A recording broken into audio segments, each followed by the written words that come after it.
Assalamualaikum warahmatullahi wabarakatuh. Alhamdulillahi rabbil alamin. Assalatu wassalamu ala ashrafil anbiya'i wal mursalin wa ala alihi wa ashabihi ajma'in.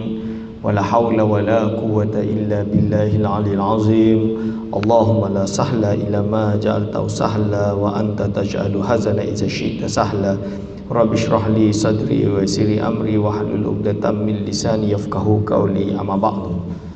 Pada yang terhormat pengurusi Masjid Putra Haiz yang saya kasihi, kepada segenap asatizah, para alim ulama, para imam, para masyayikh di masjid mulia ini, wabil khusus kepada segenap hadirin wal hadirat hafizakumullah. Alhamdulillah, insyaallah kita pada pagi hari ini akan meneruskan pengajian kita dengan kitab 40 hadis peristiwa akhir zaman tulisan Syekh Ahmad Fahmi bin Zamzam. InsyaAllah kita berada pada muka surat 31, iaitu dengan hadis ke-11, rasuah berleluasa. Hadirin wal hadirat hafizakumullah. Jadi termasuk tanda-tanda hari kiamat adalah apabila rasuah sudah menjadi perkara yang biasa atau berleluasa, tersebar di mana-mana. Bismillahirrahmanirrahim. An Mu'adz bin Jabal radhiyallahu anhu qala sami'tu Rasulullah sallallahu alaihi wasallam yaqul khudhul 'ata'a ma dama 'ata'an. Ata'an tu la sawab, tak ada alif dia. Dia ata'an. Hamzah tu bila dia fathah, kalau sebelum dia ada alif, dia dah tak perlu tandakan dengan alif itlaq. Dia ata'an, hamzah tu cukup berdiri sendiri. Bina'an, itu contoh dia. Jadi ata'an fa idza sara rashwatan fid din fala ta'khudhuhu wa lastum bitarikihi yamna'ukumul faqr wal hajah. Faqr wal hajah. Rawahu Tabrani fil Kabir. Di hadis riwayat Imam Tabrani di dalam Al-Kabir. Dalam terjemahan dia tambah Abu Nuaim. Daripada Mu'adz bin Jabal radhiyallahu anhu qala, berkata, aku telah mendengar Rasulullah sallallahu alaihi wasallam bersabda, ambillah pemberian itu selama ia sebagai pemberian. Selama ia sebagai pemberian, ambillah. Tetapi apabila ia sudah menjadi suapan, rashwah, dia boleh baca macam-macam. Rashwah. Jadi itu adalah suapan atau rasuah. Lalu dia kata di sini, pada pandangan agama fiddini, pada pandangan agama, maka jangan kamu mengambilnya, haram untuk diambilnya. Namun kenyataannya, walastum bitarikihi yamna'ukumul faqr wal hajah. Namun kenyataannya kamu tidak akan dapat meninggalkan sopan itu kerana kamu takut fakir dan kamu sangat berhajat untuk mengambilnya. Ini tanda-tanda yang Rasulullah SAW telah sabdakan kepada umatnya bahawa haram, fasara rishwatan. Jadi contoh dia hadis yang lain, iaitu la'anallahu rasyiah wal murtasyiyah. Rasyiah wal murtasyiyah. Jadi Allah SWT melaknat orang yang memberi rasuah dan yang mengambil rasuah. Ini adalah perbuatan yang diharamkan. Jadi Rasul dah bersabda tentang rasuah. Baginda SAW telah menceritakan tentang rasuah, tapi umatnya selalu lupa. Sampai hari ini rasuah berleluasa. Mungkin jujur kalau di Malaysia ni saya tengok masih alhamdulillah lebih baik. Tapi kalau tuan-tuan duduk di negara Arab, masya-Allah, rasuah ni dah jadi macam perkara wajib. Saya baru balik dari Mesir, baru semalam, masih jet lag. Terus terang masih jet lag. Di Mesir ini salah satu penyebab kefakiran adalah rasuah. Dari dulu nak urus apa pun semua bukroh, semua besok. Besok tu bila dia kata bukroh, tu maksud dia seminggu. Kalau dia kata syahr jai, syahr qadim, bulan depan, tu maksudnya tahun depan tu. Kalau usbu qadim, usbu jai, usbu yang akan datang sebulan tu. Itu. Kalau bagi semuanya lancar. Kita mungkin boleh merasa bahawa nak tak payah susah, kita bagi je lah ustaz. Kan? Biar mudah. Disebabkan oleh pernah ada yang memberi sebelum ini, maka dia menjadi budaya. Maka yang datang setelahnya kalau tak bagi, datanglah tunggulah sebulan, barulah dapat keluar. Jadi macam tu. Rasuah ini tak boleh hadir wal hadrah. Dulu saya ingat lagi di Indonesia, waktu saya di pondok, nak buat visa tu memang diajar oleh orang-orang Indonesia, alah bagi lebih insya-Allah cepat keluar. So kita bagi tu, ulur tu memang didapatkan cepat keluar.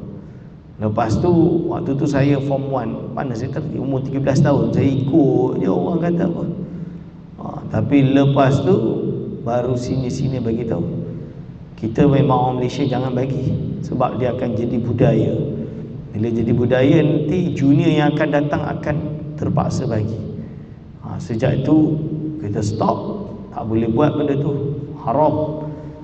Dan alhamdulillah, walaupun agak susah dalam proses peralihan, waktu yang sama tahun 1968 terjadi demonstrasi besar-besaran, Soeharto jatuh, naiklah waktu itu B.J. Habibie, dan dia melawan rasa secara total sampai kepada Susilo Bambang Yudhoyono pada waktu itu. Jadi dah mula budaya tersebut dah dilawan dan ditukar dengan banyak koruptor yang ditangkap dan lain-lain. Tapi saya tak tahulah apa terjadi setelah itu. Jadi mula nak membersihkan negara tersebut daripada rasuah, dan mereka naik, maju dari segi pembangunan dan lain-lain, mula ada kualiti. Ini hadirin wal hadirah hafizakumullah. Tapi ini yang terjadi di Malaysia, di tanah Arab masih berluasa, sehingga menjadikan negara tersebut semakin mundur. Menariknya, saya pergi ke Morocco, negara Arab. Waktu nak buat visa, kalau di Fes tu kena beratur pukul 3 pagi untuk pergi pukul 8. Musim sejuk lah tu, macam mana, logik ke tak logik? Maksud dia kata lah, nak senang bagi je, nanti jalan. Tapi semua pelajar luar negara melarang perkara tersebut, sebab dia akan jadi budaya. Dan alhamdulillah, budak kawan-kawan lah terpaksalah tunggu beratur pukul 3 pagi untuk dapatkan apa? Untuk dapatkan buat visa, buat bitokoh wataniyah. Hadirin wal hadirah hafizakumullah. Ini contoh. Alhamdulillah, contoh yang boleh kita contohkan adalah di Singapura. Di Singapura memang rasuah tersebut adalah suatu crime, adalah suatu jenayah yang diperangi betul-betul. Ini patut kita memiliki sifat tersebut. Dan government servant atau penjawat awam kena ada sifat profesional, bukan berusaha untuk menyusahkan, tapi berusaha untuk memudahkan siapapun itu, sama ada rakyat sendiri ataupun orang lain yang berhajat dan berkeperluan serta diperintah oleh undang-undang untuk berurusan dengan sistem yang betul. So we have to think the mechanism not only for our people but for everyone who needs it, untuk mempermudah. That's why kita sebagai penjawat awam namanya penjawat awam. So, saya tak suka perangai penjawat awam nak menyusahkan orang, itu saya tak suka. Sebab itu saya di universiti saya, hatta student saya kata, kalau dia boleh dipermudahkan, kenapa kita nak kena lari sana lari sini? Make it easy, selesai. Bagi student tersebut senang. Dia student kena ingat, dia kena sedar timing dia. Yes, of course, itu kewajipan dia. Tapi kalau dia ada sebab dia terlambat, dia tidak mendapat maklumat dengan betul dan lain-lain, Atau dia bertanya cara, dia tak tahu dan dia bertanya, kenapa kita tak mudahkan? Kenapa kita nak jadi perangai nak menyusahkan? Kalau kita boleh tolong dia, kenapa kita tak boleh tolong dia? Tolong je lah.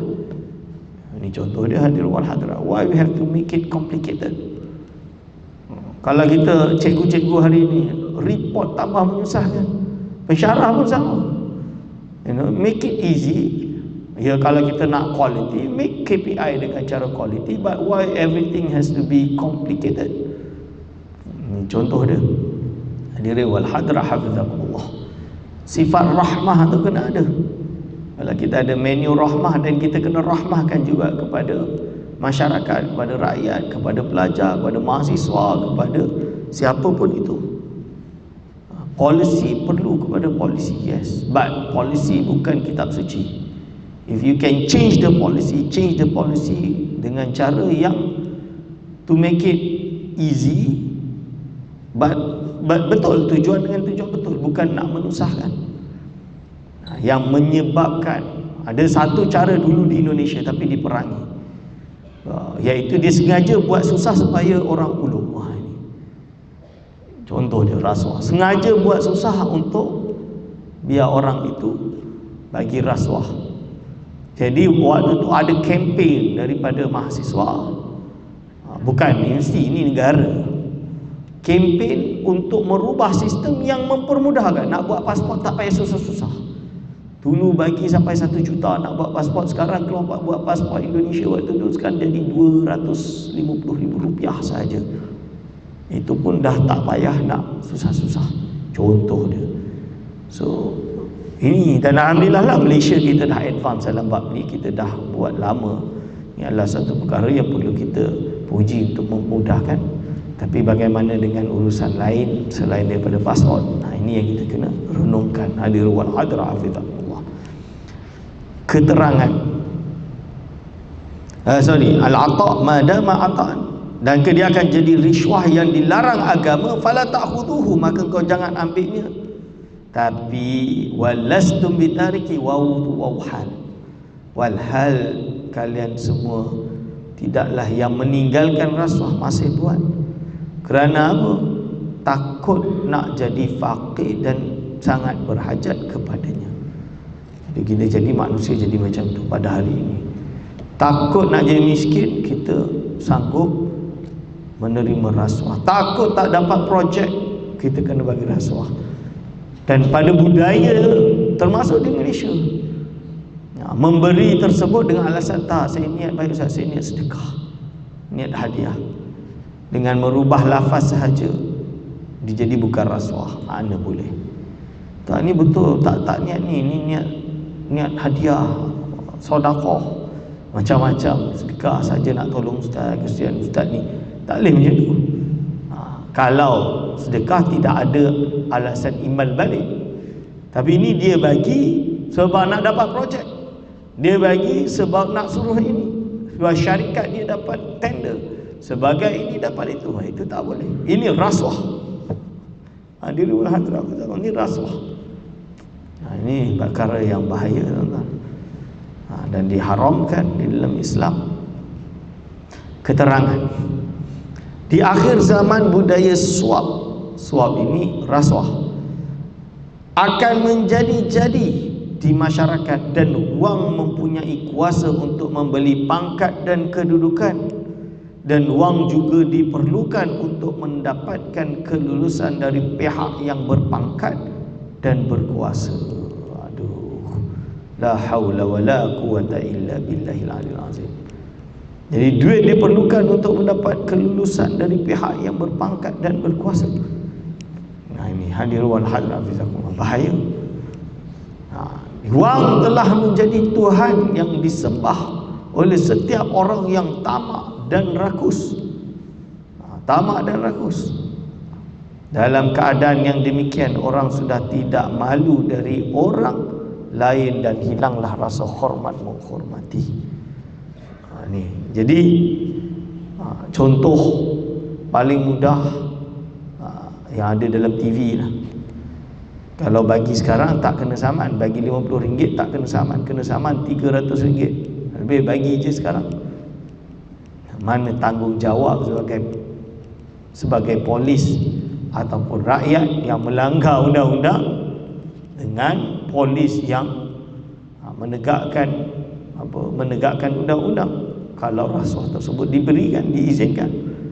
Tapi ini dilakukan. La haula wala quwata illa billah. So we have to educate our people. Kita kena mendidik masyarakat untuk menjauhi daripada rasuah, menjauhi dari budaya ini. Urusan-urusan tak sepatutnya, tidak perlu kepada rasuah. Urus kerana memang patut untuk diurus seperti itu. Hadirin wal hadirat hafizakumullah. Dalam keadaan yang demikian, orang sudah tidak malu dari orang lain dan hilanglah rasa hormat menghormati. Bila dia sudah menerima rasuah, orang akan hilang respect. Alah, dia ni pun nak ambil, ni contoh dia, duit haram. Yang penting dapat uang, maka musnahlah akhlak dan runtuhlah segala budi, dan yang wujud hanyalah kezaliman dan penindasan dari setiap lapisan terhadap lapisan yang memerlukannya. Akhirnya semakin menzalimi masyarakat. Hadirin wal hadirat hafizakumullah. Sebab itu perkara ini perlu dilawan mula dari sekarang. Mula dari sekarang semuanya kena dilawan. Kalau betul-betul niat untuk melawan, dan dia kena dilaksanakan. Hadirin wal hadirat hafizakumullah. Hadis ke-12, sifat amanah akan hilang sedikit demi sedikit. Ini adalah perkara juga yang kita saksikan pada hari ini. An Hudzaifah bin al-Yamani radhiyallahu anhu qala haddatsana Rasulullah sallallahu alaihi wasallam fayusbihun nasu yatabaya'una fala yakadu ahadun yuaddi al-amanata hatta yaqala inna fi bani fulanin rajulan aminan hatta yaqala lirrajuli ma ajaladahu ma adfarahu ma aqalahu wa ma fi qalbihi mithqalu habbatin min khardalin min imanin wa laqad ata 'alayya zamanun wa ma ubali ayyakum bay'atu la in kana musliman la yaruddannahu 'alayya dinuhu wa in kana nasraniyan aw yahudiyan la yaruddannahu 'alayya sa'ihi wa ammal yawma fama kuntu ubayi'u minkum illa fulanan wa fulanan. Muttafaqun alaih. Hadis ini hadis yang muttafaqun alaih, iaitu berarti hadis Bukhari dan Muslim. Maksud hadis sahih Bukhari dan sahih Muslim. Artinya hadirin wal hadirat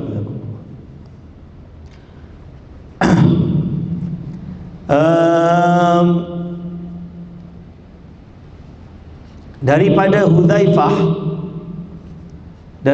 Hudzaifah bin al-Yaman radhiyallahu anhu, katanya telah bersabda Rasulullah sallallahu alaihi wasallam dalam sebuah hadis yang panjang. Kemudian fayusbihu, dipotong hadis. Hadis panjang, dia potong sampai situ.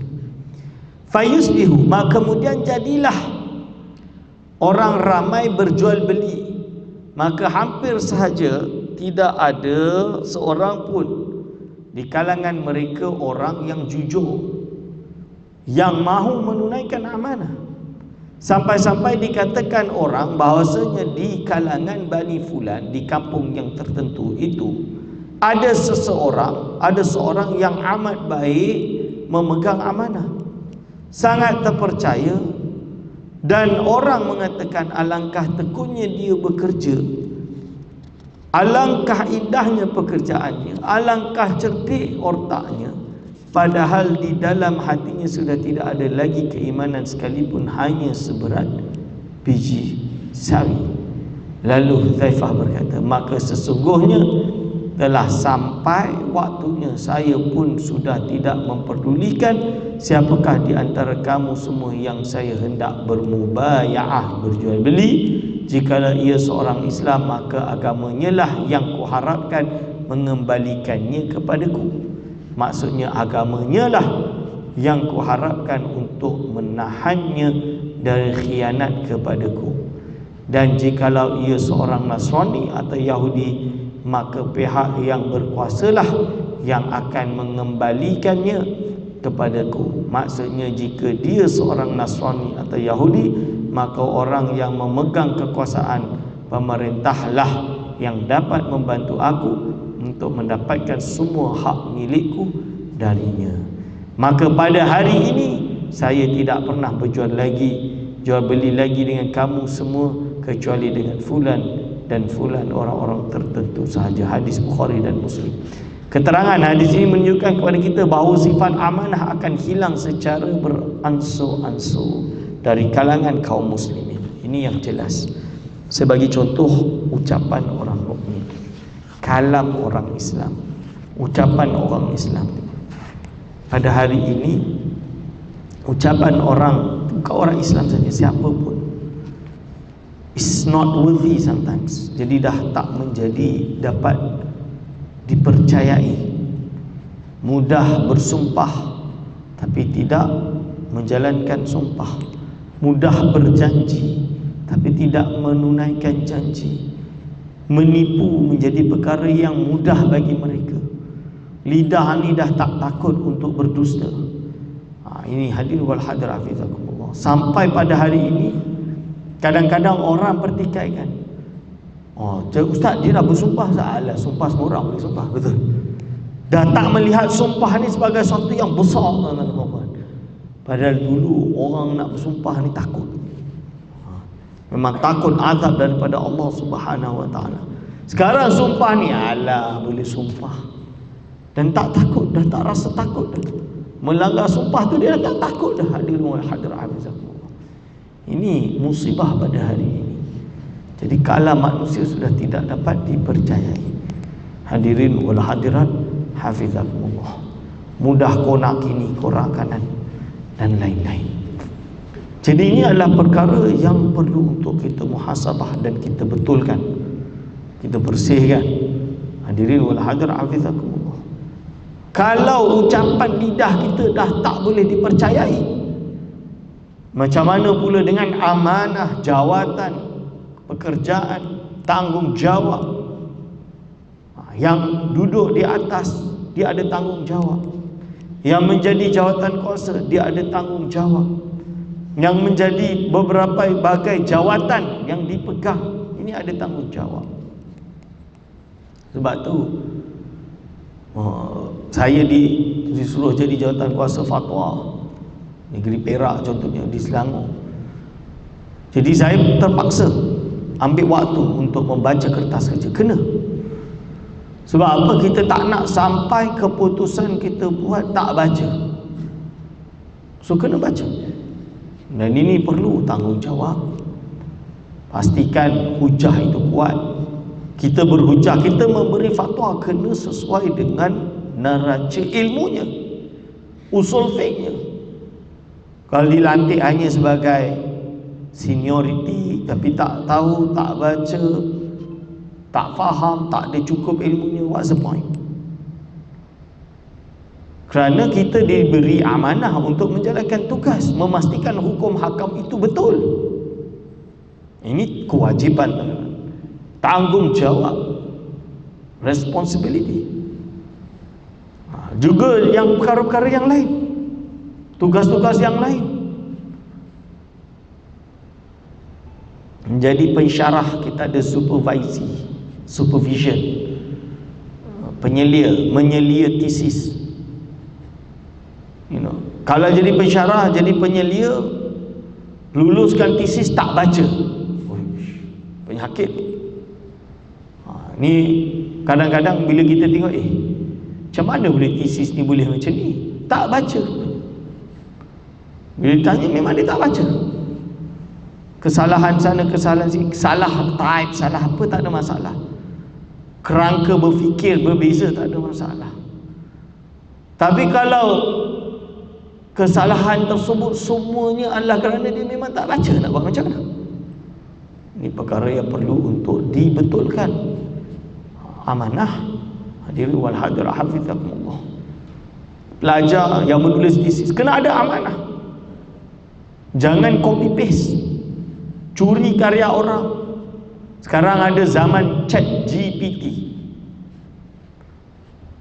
Oh, ni bahaya. Tak nak buat kerja, dia guna chat GPT je. Copy paste, copy paste, copy paste. Jadi penyelia terpaksa baca tu per huruf. Kadang-kadang kena try. Saya tak reti guna. Saya tak reti guna chat GPT. Saya tak ada kat handphone, tak ada. Tak reti guna. So dia orang kata nak tahu ustaz kena buat, tulis apa dia tulis, tengok keluar apa.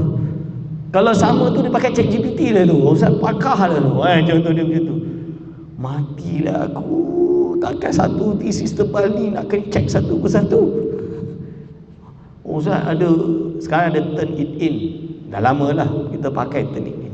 Tapi kalau pakai chat GPT tu kadang boleh lepas. Ini macam mana? Pakai chat GPT boleh lepas kadang. Dia ada cara dia nak selamat daripada perkara tersebut. Plagiarism. Aduh, tak boleh. So mahasiswa kena belajar amanah. Salah satu perkara lain, ini saya memang melarang murid-murid saya lah. Supervisor saya melarang. Dia malas nak baca. Dia baca dari satu tesis orang. Ini ada tesis yang buat tak jauh beza dengan judul dia, tapi dia beza sikit. So bahagian ni dia nak ambil dia tesis ni. Cara dia apa? Dia baca tesis tu, dia nukil apa yang tesis tu nukil dari kitab A, contoh dia. Dia tulislah kitab A. Dia tak sebut dia ambil dari tesis ni. Tapi dia tak rujuk kitab A. Ni dia tak buka kitab tu asli, baca. So they taking for granted. Ini banyak dan saya jumpa banyak.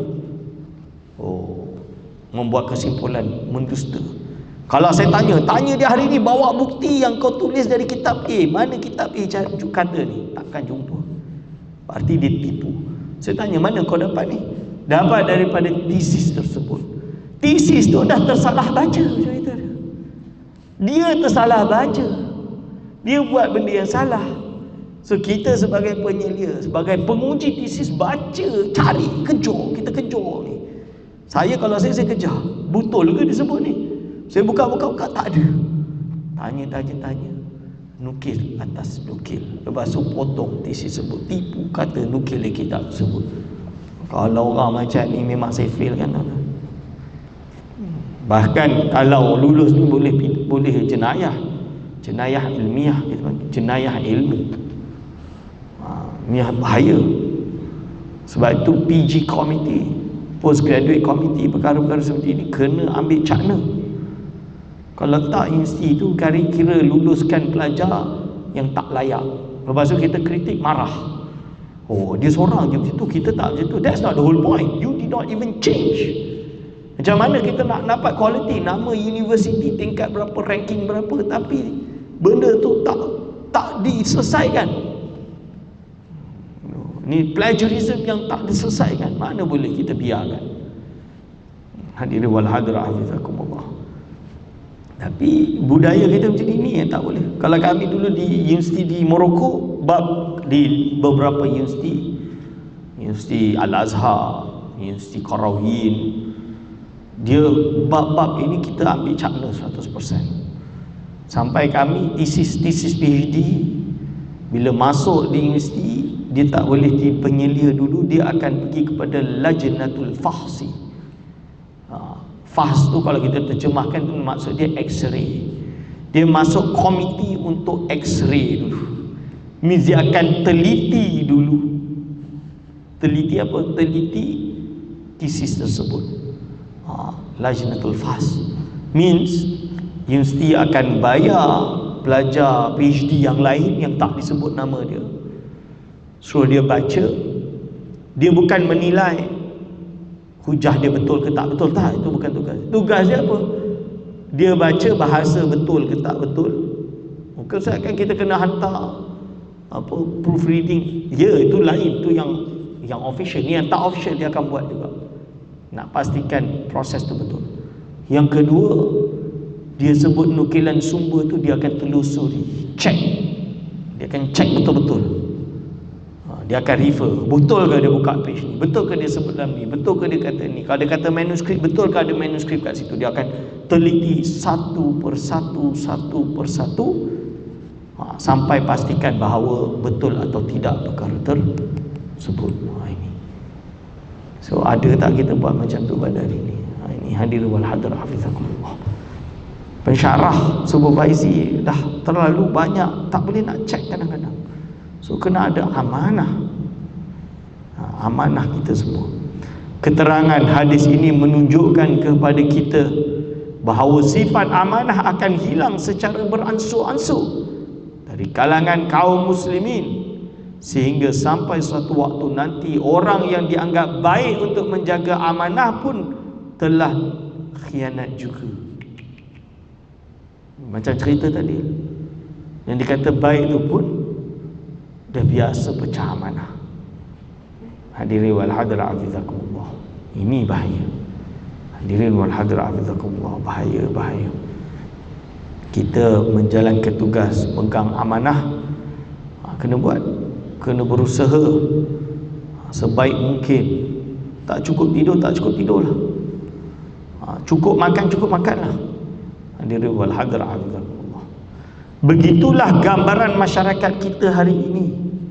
Banyak di kalangan kita ditipu oleh seseorang yang kelihatannya boleh dipercaya untuk memikul amanah, tetapi sebenarnya ia adalah seorang yang khianat, yang menipu orang lain apabila ada kesempatan ia berbuat demikian. Amanah yang paling besar yang kena pegang ni orang-orang yang duduk di dalam kerajaan. Ini kena jaga amanah. Ini kena jaga amanah. Hadirin wal hadirat hafizakumullah. Hadis ke-13.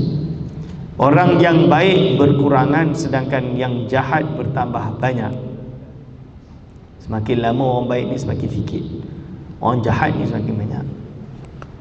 Ini an Aisyah radhiyallahu anha qalat sami'tu Rasulullah sallallahu alaihi wasallam yaqul la taqumu sa'atu hatta yakuna al-waladu ghaizan wal mataru qaidan wa yafidul li'amu faidan wa yaghidul kiramu ghaizan wa yajtari'a as-saghiru 'ala al-kabiri wal la'imu 'ala al-karimi. Rawahu Tabrani fil Awsat. Artinya daripada Aisyah radhiyallahu anha berkata, aku mendengar Rasulullah sallallahu alaihi wasallam bersabda, tidak akan berlaku hari kiamat sehingga anak seseorang menjadi sebab kemarahan bagi ibu bapanya, dan hujan akan menjadi panas, hujan akan berkurang dan cuaca akan menjadi panas. Ini nama dia global warming. It's true. Global warming tanda kepada hari kiamat dah dekat. Ini hadis, bukan hanya hadis, dalam kitab-kitab menyebutkan tempat bersalji dah jadi panas, tempat panas dah jadi sejuk. Ini tanda-tanda. Dan akan bertambah banyak orang yang jahat dan berkurangan orang yang baik. Orang jahat ni semakin banyak. Hadirin wal hadirat hafizakumullah. Yang baik semakin sedikit. Dan anak-anak menjadi berani melawan orang-orang tua mereka, mak bapak mereka. Ini hari ini berapa banyak kes saya jumpa, berapa banyak kes saya jumpa mak bapak komplain anak dia tu, anak dia ni tak nak dengar cakap. Yang paling sedih sekali, bukan pelajar agama. Saya tak sukalah istilah, oh ni belajar agama takkan macam ni, itu tak belajar kan. Sebenarnya semua manusia sama. Belajar agama tak belajar agama, benda wajib, benda haram.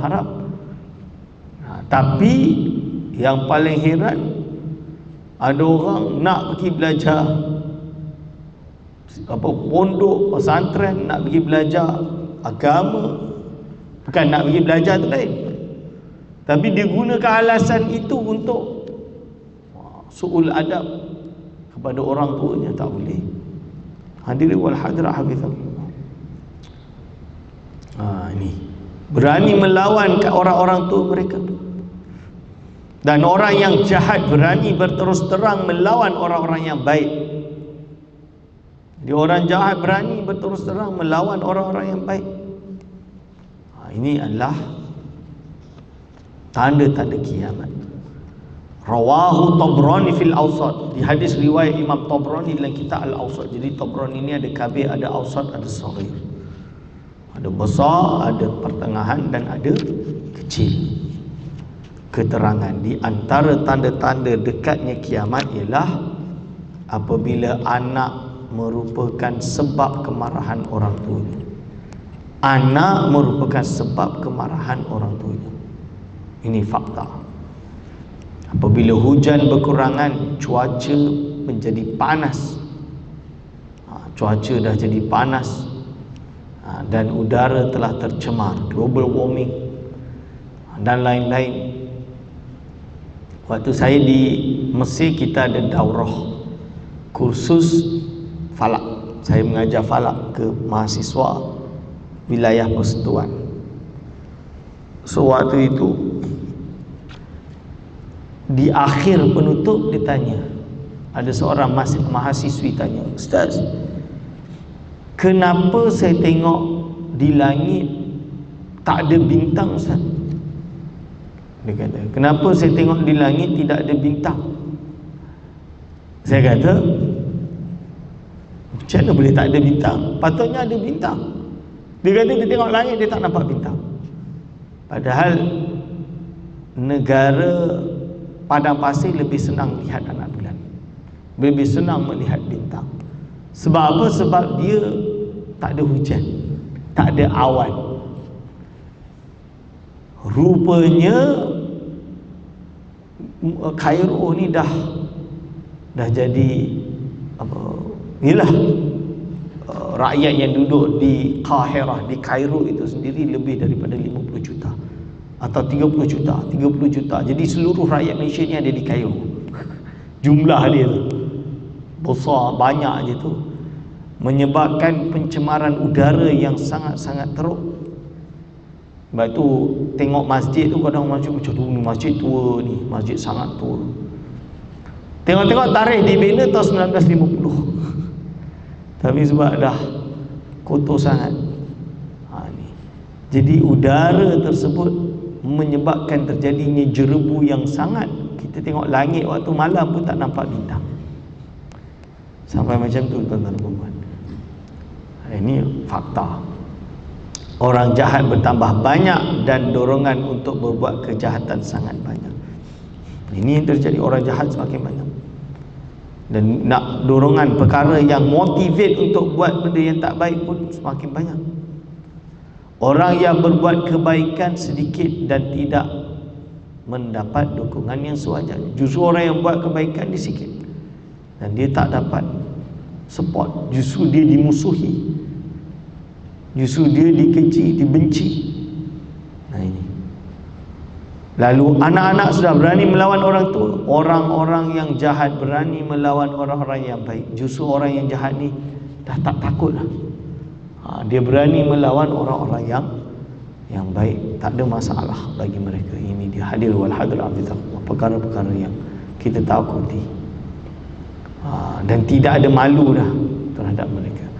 Nampaknya bentuk masyarakat kita pada hari ini tidak banyak berbeza dari apa yang disebutkan oleh Rasulullah sallallahu alaihi wasallam tadi.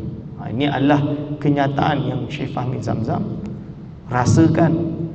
Dia nampak pada hari ini dah macam dah waktu sama dengan hadis yang telah disabdakan oleh Rasulullah sallallahu alaihi wasallam. Setiap hari kita melihat kebenaran dari apa yang disabdakan oleh Rasulullah sallallahu alaihi wasallam tadi. Buktinya setiap hari berjalan, apa yang disebutkan itu benar-benar sudah terjadi. Inilah yang kita takutkan hadirin wal hadirat. Hafizakumullah. Baik, insya-Allah kita sampai hadis ke-14 dan kita akan sambung pengajian ini pada bulan hadapan. Segala salah silap saya mohon maaf sebesar-besarnya. Aqulu qauli hadza astaghfirullah li wa lakum. Wassalamualaikum warahmatullahi wabarakatuh.